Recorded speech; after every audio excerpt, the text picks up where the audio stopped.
Hi, everybody. My name is Misty. I'm the finance director here at the City of Fitchburg. There's been some confusion recently with the assessment notices that were mailed out about how those assessment notices compare and relate to how the tax bill is going to look that will come out from the finance department in December.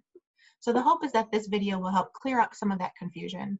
My plan is to go through an example of how those tax bills are calculated and go through some examples of how the tax bill looks depending on different changes in the assessed value. My main goal, though, is to hopefully make it clear that the increase that you see in your assessment notice will not necessarily relate to the exact same increase on your tax bill. There's a lot of different variables that are played into this calculation. So before we can do that, though, we need to talk about some terminology. So assessed value. The assessed value is the value that's placed on each parcel by the city assessor. They look parcel by parcel using a lot of analytics and data to determine what that value should be. And again, they go parcel by parcel. The State Manufacturing Assessment Division does a similar process for those properties that are manufacturing. And while I'm not going to go into what the assessment values are or how they're calculated, because that's a function of the city assessor, it is an important concept to understand because those values do factor into the calculation for the tax bills. There also is an equalized value. The difference, though, is while the assessed value is placed on the property by property by the city assessor, the equalized value is determined by the state on the city as a whole. So they do not look property by property. They look at all of the properties in the city together to determine what our citywide equalized value is. And then we use the ratio or the relationship between those two values in total to determine what the amount is property by property. So you may have noticed on your property tax bill, there's an estimated fair market value on the tax bill. What that is just your portion of the city's total equalized value placed by the state. Now here in Fitchburg, we are a maintenance community. So that means that our assessment ratio is usually right around 100%. Now there are ways that other cities do it differently. So there's some cities that will only do a full revaluation of all of the properties once every 5 years or so. Hopefully it'll be clear when we go through our examples that the tax bills, how the tax bills are calculated, doesn't necessarily matter whether you are a full maintenance community where you reassess every year or you're in a community where it's reassessed only once every 5 years, because it's more important about how that relationship is between the properties. Some more terminology. So this is the big one, property tax levy. What the property tax levy is it's the total amount of property taxes that the city needs to collect in order to do the services that we are expected to do and are included in our budget. So this property tax levy is set during the budget process. For 2021, we are just in the very beginning stages of our budget. So there's still a lot of opportunity for you to get involved to make sure that the mayor and the council knows what your priorities are, because that budget is what sets how much the property tax bills are going to be. So during the budget process, we look at the cost. What level of service does the city want to provide based on the priorities of the community? And those are determined by the council. So what is those costs? Then we subtract out all of the other revenues that we receive. This would be things like user fees for attending rec programs, building permits, interest revenues, licenses, all of those other revenues that the city collects are subtracted from that cost. And then whatever that difference is, that's the property tax levy. That's the amount of money I need to collect from all of the properties in the city to do the services provided by the budget. So then this is where those assessed values come in, is when we calculate what the assessed value or AV tax rate is. Now this is a dollar amount per $1,000 in assessed value that we collect on property tax bills for city functions. So for example, last year's assessed value tax rate just for the city was $7.96. So to figure out the individual property owner's bill, we would take the average house, which last year for the city of Fitchburg was $310,900. So you take that amount, $310,900, divided by 1,000, multiplied by that $7.96 rate, and the average home would pay $2,475 in city property taxes. Now, I'm sure there's a lot of people saying a $300,000 house, it pays a lot more in property taxes than just a couple $1,000s. And that's true. And that's where we have another misconception that I've heard a lot about. So while the City of Fitchburg collects all of the property taxes through January 31st, the city actually only keeps a little over a third of that. On those property tax bills are also the amount for the school district, for Madison College, and the county. And this chart here is from the newsletter that we sent out with last year's tax bills. That shows the breakdown. So you can see on each property tax bill, about half of it goes to the school, a little of a third, more than a third goes to the city, 14% to the county, and 4% to Madison College. So now, how are property tax bills calculated?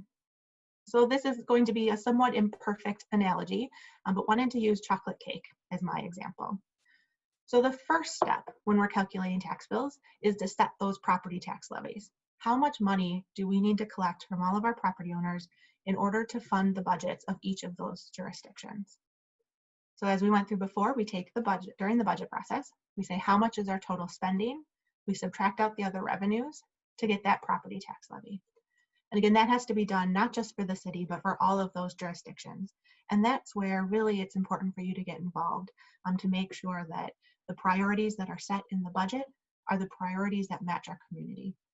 Council makes those decisions, but it's based on information from all of you. The next step in the process is to determine the TID increment. So another misconception I hear is that some people think that properties that are within a TID don't pay property taxes at all. And that's not true either. Properties in the TID actually pay the same property tax rate as all of the other properties in the city. The difference, though, is that instead of their taxes going to pay for things like the school and the city and the county, that money is instead diverted to the TID fund and is used to fund the project plan for the TID, which is generally infrastructure costs.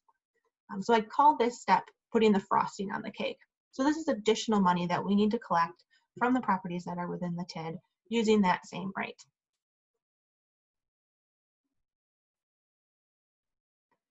The last step then is cutting the cake. So in this example is how much of that total cake, the money that we need to collect, goes to each one of the individual property owners and is the amount shown on their property tax bill. So once we've decided that, we then use the assessment values to figure out how much that piece of cake is.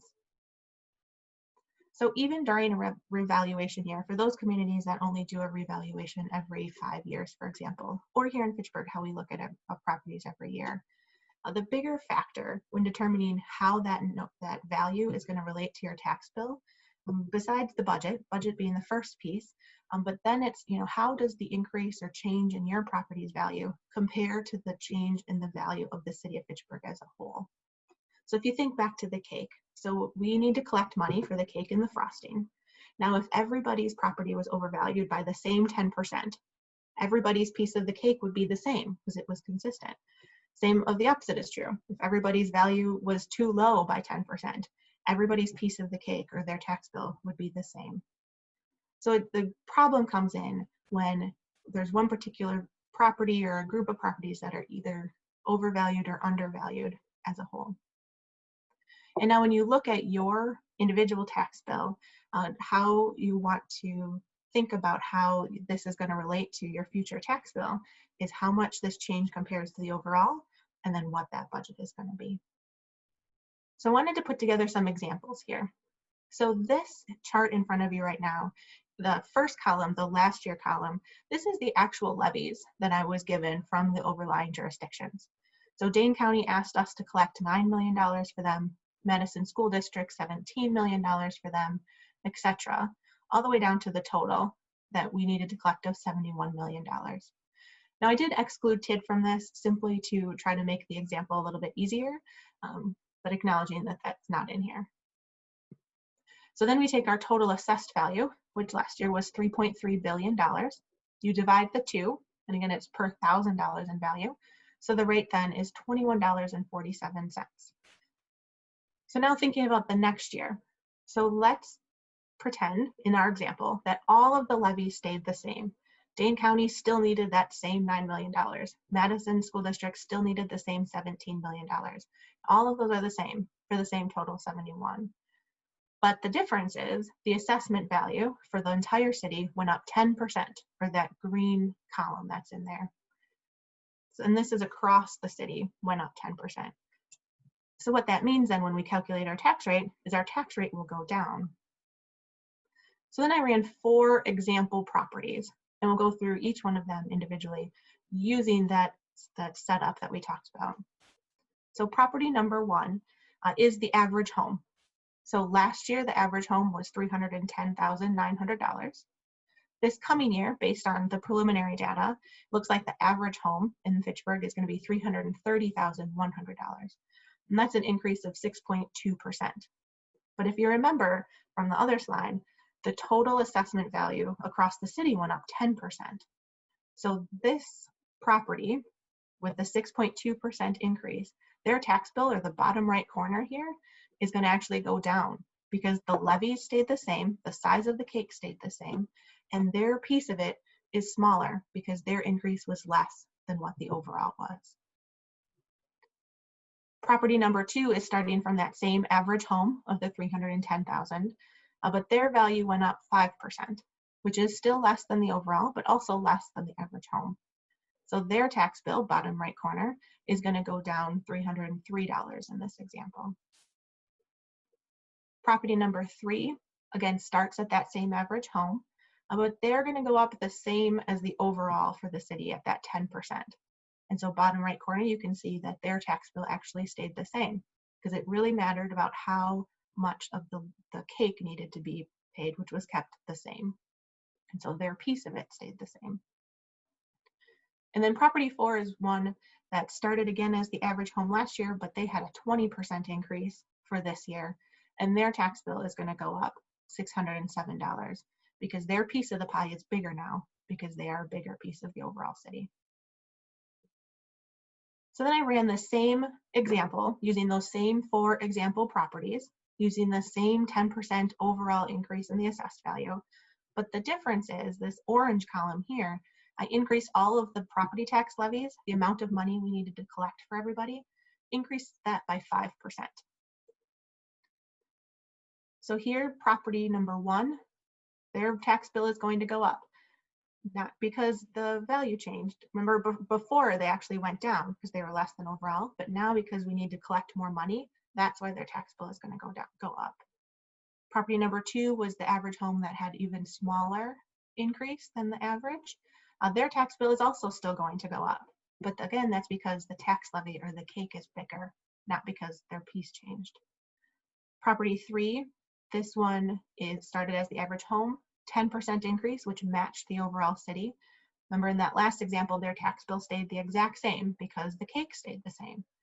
Now in this example, we needed to collect more money overall, so their tax bill is going to go up by that 5%. And then the same property number 4 started with the average, went up 20%. Their tax bill is going to go up $971. So I ran that same type of scenario with the 0 and the 5% levy changes that we went through. And then I also ran a 10% levy change just to kind of get some scale. And then we did those same 4 properties each time. And what this chart is showing you is what the tax bill did from one year to the next, based on those different criteria. So in that first example, property 1 and 2 decreased, and the 3 stayed the same and 4 increased. And at a 5% levy increase and definitely at a 10% levy increase, all of those properties have a tax bill that is increasing. So my hope here is that we're going to try to explain that the budget really is what sets the amount of the tax bill and is really where your influence is important to make sure that that aligns with your priorities. Another way I wanted to try to look at this, because I can't show a pie chart with everybody's individual property taxes because all the pieces would be too small in comparison to the total. But all of our properties are split by class. So we have residential properties, commercial, manufacturing, personal property, and then some other smaller things that I lumped together. So this is the actual assessment for 1/1/19 or last year's tax bill by those categories. So you can see The commercial people paid 28% of that total amount that we need to collect. Residential paid 61%, manufacturing 8%, etc. So now in this example, I want to say, what if there's a shift there? What if residential, manufacturing, personal property, and others went up 10%, but commercial went up 25%? And while I don't know final numbers, it does seem that something along these lines might be happening, might be some shift in this coming year.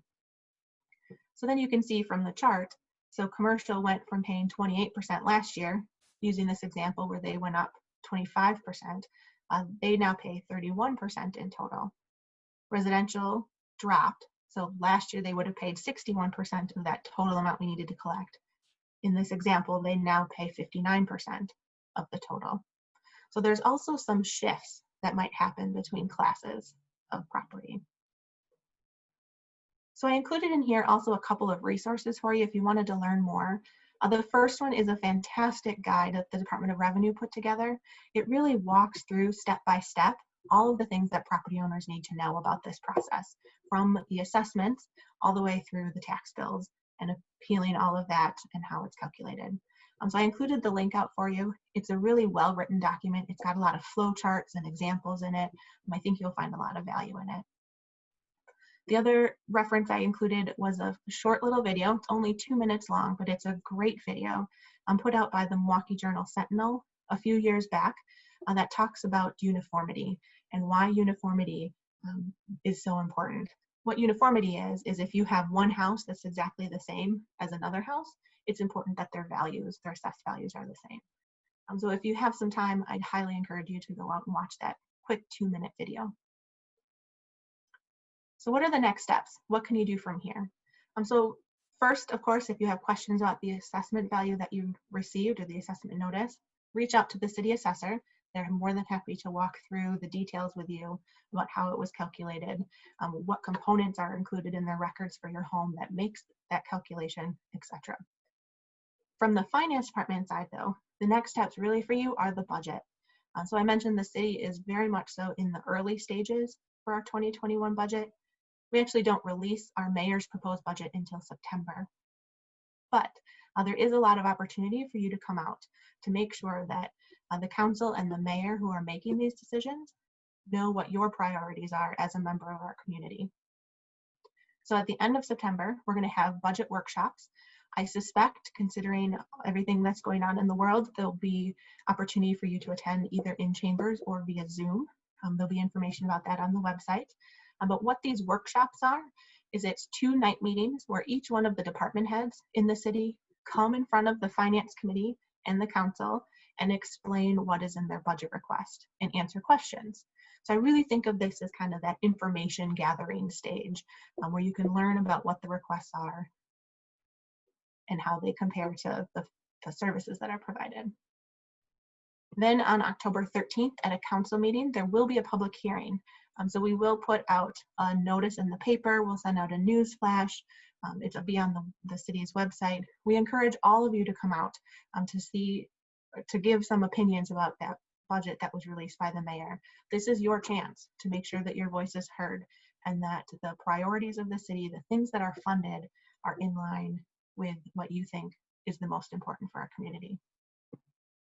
So then based on those 2 meetings, the first with the department heads, the second being with the public hearing, the council has an opportunity to submit amendments. These would be changes that they want to see to the mayor's budget.